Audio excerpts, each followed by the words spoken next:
Projects made Tanzania become a middle-income economy. Zanzibar Electoral Commission removes 4 election constituencies in Unguja. And in sports, the new mainland Premier League champion Simba Sports Club have received 100 million shillings from their main sponsor SportPesa after winning the league. Good evening, this is Capital News at 9:30. My name is Khadija Zimbwe. First, the national news.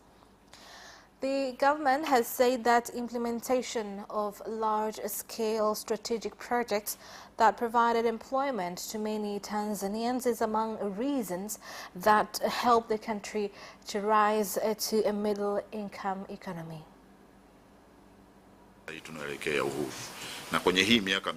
As we move to 59 years after independence, and in the 5 years, if there is an area that we've invested in and has been the catalyst to economic growth, is in investment in key areas, such as in electricity generating projects, like the Julius Nyerere Refugee Electricity Project, whereby more than 3,500 Tanzanians are in employment, who previously were unemployed. In addition, there are a lot of products made in Tanzania produced by our own industries.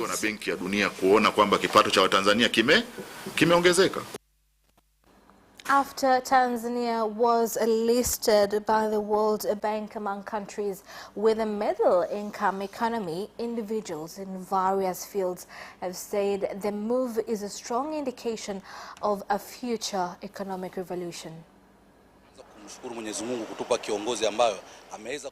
We thank the Almighty God for blessing us with a leader who has enabled us to attain a goal that the World Bank had predicted we would achieve in 2025.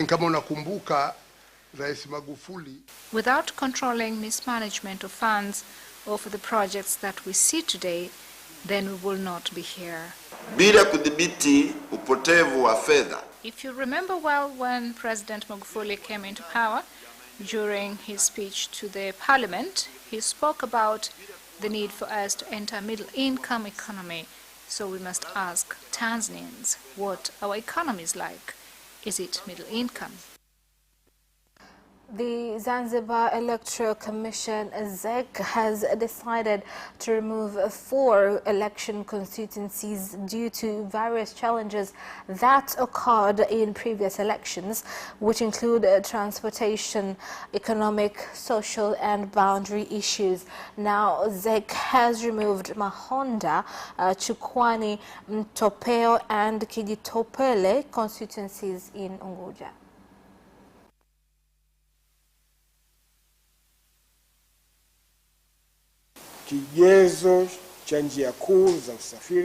Key transport routes in constituencies and leadership boundaries, so as not to confuse people in their areas of voting.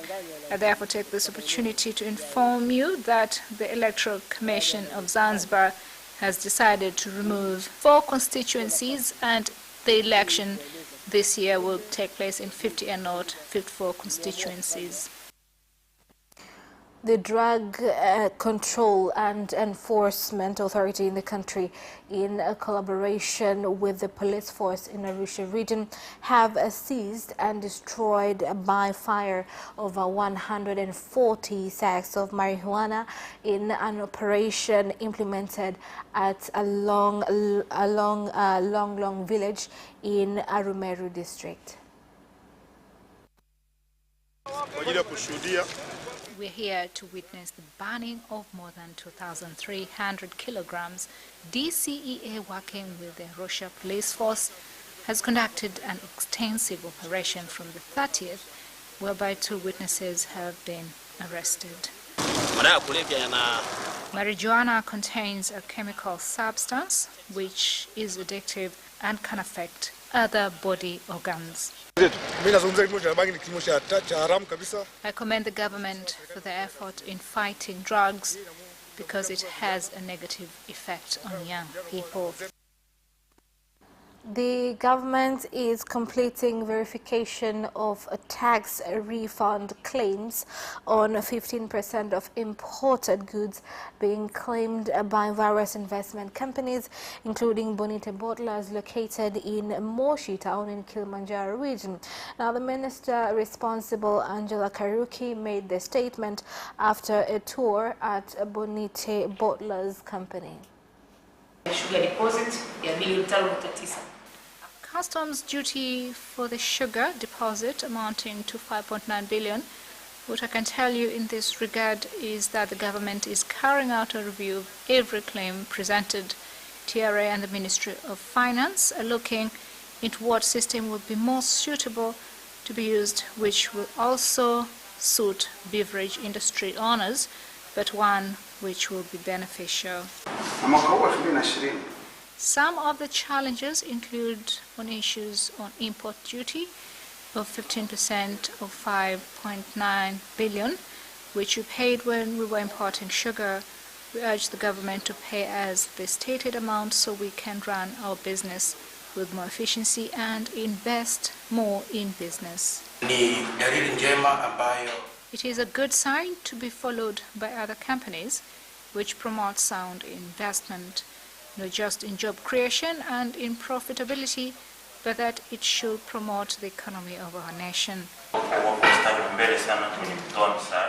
Just recently, some parts of Moshi were flooded. Bonite is one of the companies that came forward, and it was a big help. Benjamin Mkapa Hospital in Dodoma City has conducted kidney transplants on 2 patients using local surgeons and bringing the number of patients to undergo the operation at the hospital to 13. Pa kufanya hizi huduma hapa ni mchango mkubwa sana katika pia kukuza uchumi wa nchi yetu.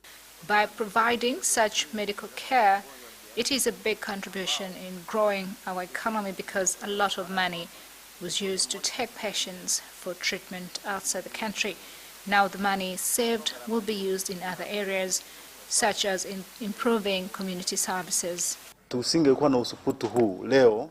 If we did not dare, then today, with this coronavirus pandemic, which has affected the whole world and led to the closure of borders, I wonder how this will affect the ZEC. I commend our leaders and Honorable President for enabling us to dare. Kabla ya mgonjwa kufikia kwenye hatua ya kupandikizwa, before a patient is listed for a transplant, then he must be at a stage that is serious. The Ministry of Agriculture has stated that it will continue to work with the Ministry of Finance to ensure that all farmers owned by investors who were given government loans to develop horticulture farming and abandon them are returned and utilized for the benefit of Tanzanians. Na sisi kama Wizara ya Kilimo we are in support na hatua zinazochukuliwa na Wizara ya Fedha. As the Ministry of Agriculture, we are in support of steps taken by the Ministry of Finance. We shall consult with one another on what better way to utilize these farms for the benefit of the nation. Kutokana na mawasilisho yetu kadhaa kwako, what is disappointing, despite the fact that horticulture as a sector is growing rapidly compared to other sectors in agriculture. We are growing at 11% per annum, and despite of this growth, there are a lot of horticultural companies that have died in the last 10 years. Leo hapa zaidi ya ajira 1000 zimepotea. Today, more than 1,000 jobs have been lost. The government of Tanzania did everything possible to uplift this area, but it is just a handful of people who have misused this area and are now gone. Mwanga district in Kilimanjaro region is facing a shortage of more than 3,000 tons of food in the form of grains after more than 800 acres of maize were destroyed by floods a few months ago now.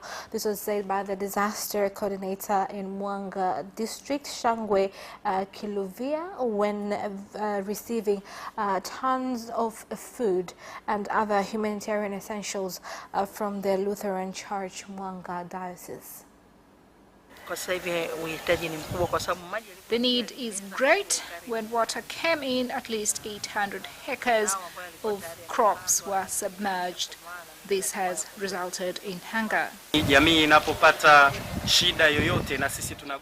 When the community goes through a hardship, it affects us too because we are part of that community.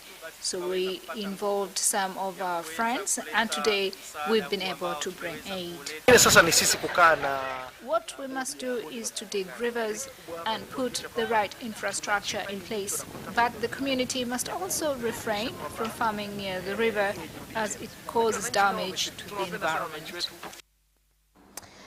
And that is the end of national news. International news follows shortly.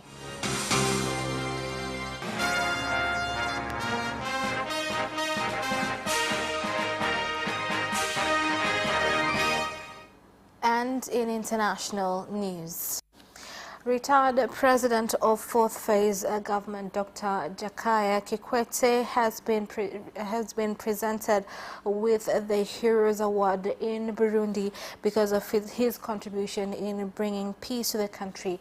The retired President Kikwete was given the award in Burundi as it commemorates 58th independence anniversary, with President Evariste Ndayishimiye saying that Burundians are grateful of the key role he played in ensuring there is a lasting peace in Burundi.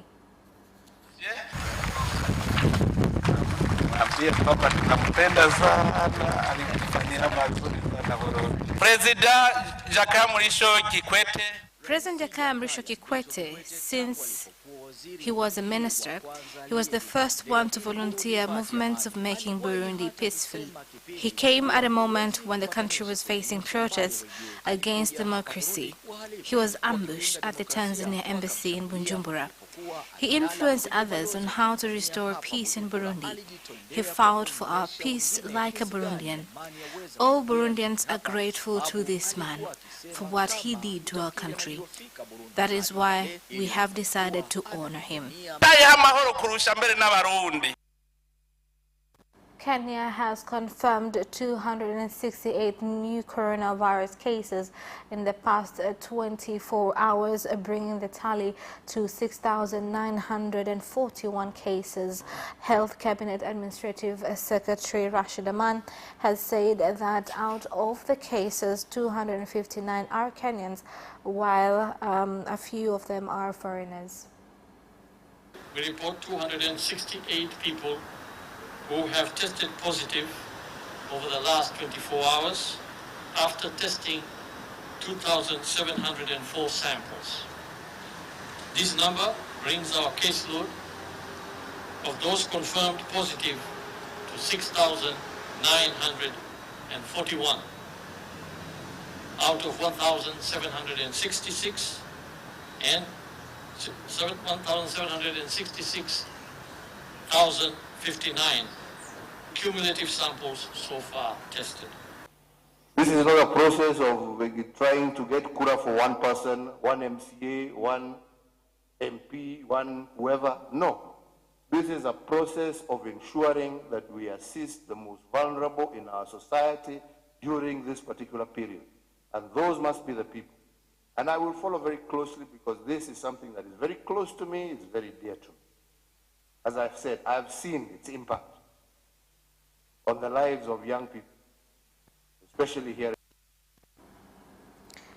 Now, Tanzania's embassy in Uganda said that Tanzanians living in the country are safe in spite of the coronavirus pandemic, and that they have supported those who have wished to return to Tanzania, particularly students. Now, moving on, university students in Democratic Republic of Congo have urged President Felix Tshisekedi to reopen universities as they are tired of staying at home due to coronavirus pandemic.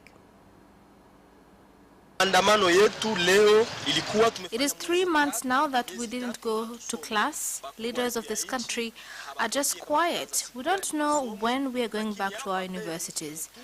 In Beni, we do not see reasons of stopping us from attending our classes.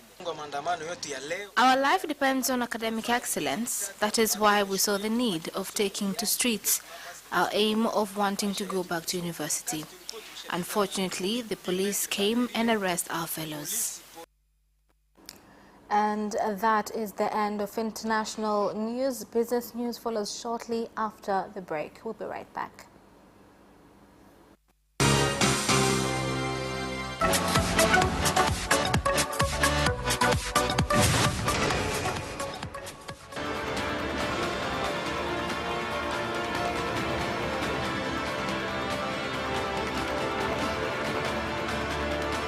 Watch Business Edition as we talk to business leaders and experts in sectors that are transforming Tanzania's economy. We believe that the driver is the customer. To change the mindset of traditional HR to the digitalization. Make sure that everybody can get some access to financial services. And once we understand the vision of our leaders, we then need to be behind them and help them in achieving that vision. Business have involved mercantile operations, trade guilds, or shared agricultural production, infrastructure, construction, financial sectors, tourism, and mining. Business Edition on Friday at 8:15 p.m.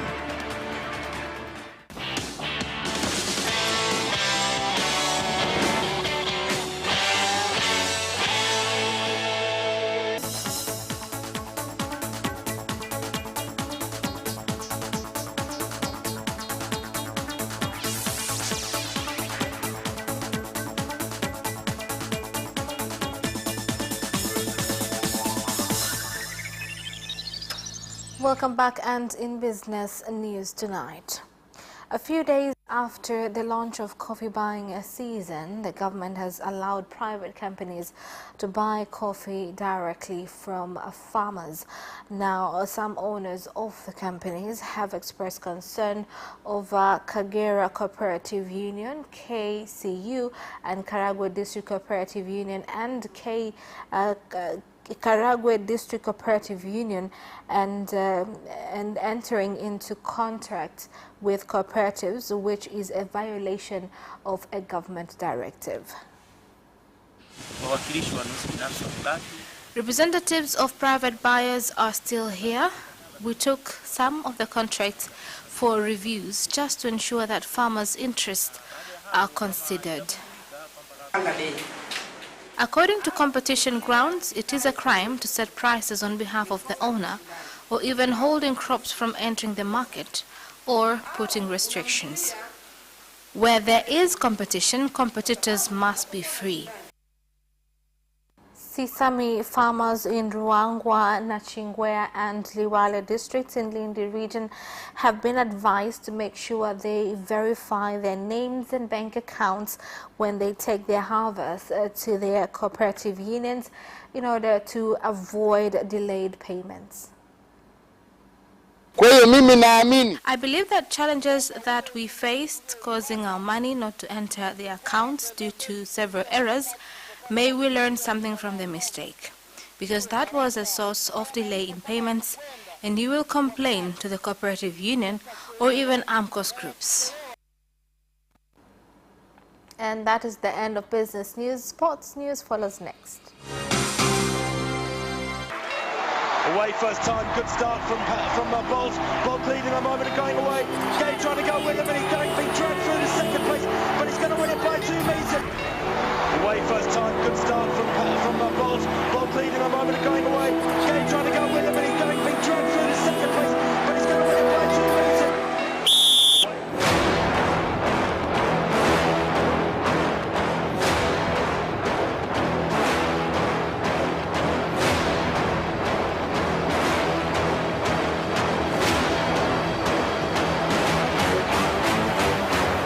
position, Marquinhos.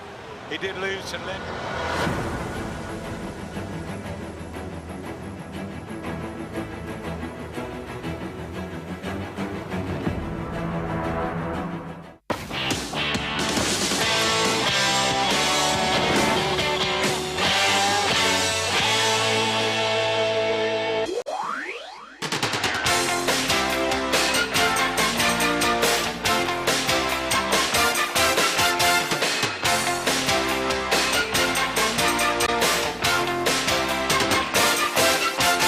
And in sports news, the new mainland Premier League champions Zanzibar Sports Club have received 100 million shillings by their main sponsor SportPesa as per their contract following the achievement.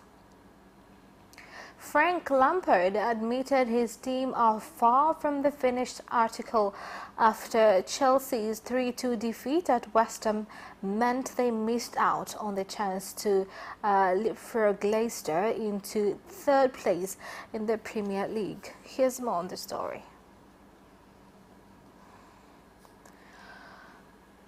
Andriy Yarmolenko's late goal secured a priceless victory for West Ham after Willian had scored twice for Chelsea, ensuring David Moyes' side moved 3 points clear of the relegation zone. But having defeated Manchester City to crown Liverpool as champions and also beaten Leicester to reach the FA Cup semi-finals, Lampard admitted this setback was an indication of how far his team must progress if they are to challenge for the title next season. Poor defending from Chelsea allowed West Ham to go ahead thanks to goals from Thomas Susek and Michael Antonio before Willian's equalizer from a free kick. Yarmolenko's goal in the 89th minute means Chelsea still trail Leicester by a point after their defeat to Everton, with Manchester United and Wolves 2 points behind Lampard's side. Pep Guardiola believes he has to rebuild Manchester City in the next transfer window to compensate for the loss of Vincent Kompany, David Silva and Leroy Sane, and with Sergio Aguero and Fernandinho in the final year of their contracts. Kompany departed last summer, Sané is soon to join Bayern Munich, and Silva will end a decade at City at the close of this season. Fernandinho and Aguero could sign new deals, but their ages, 35 and 32 respectively, also mean Guardiola has to look for replacements. Bayern Munich's David Alaba is thought to be of interest to Guardiola because of the 28-year-old's ability to play at left-back and in central defense, two areas he wants to strengthen. And Jurgen Klopp has said he will channel the spirit of all the Blacks to ensure Liverpool continue to give 100% and are not satisfied with one Premier League title triumph. Liverpool will receive a guard of honour from Manchester City tonight when facing the team they deposed as Premier League champions with a record 7 matches to spare. Although elated at ending the club's 30-year wait for a 19th league championship, Klopp insists he and his players do not feel they have reached the pinnacle with Liverpool and will not let standards drop next season. That mantra, he explained, struck a chord when watching a documentary about the New Zealand rugby team early in his managerial career. And that's Sports Item ends our news bulletin for tonight. My name is Khadija Zimbwe. Thank you for watching and good night.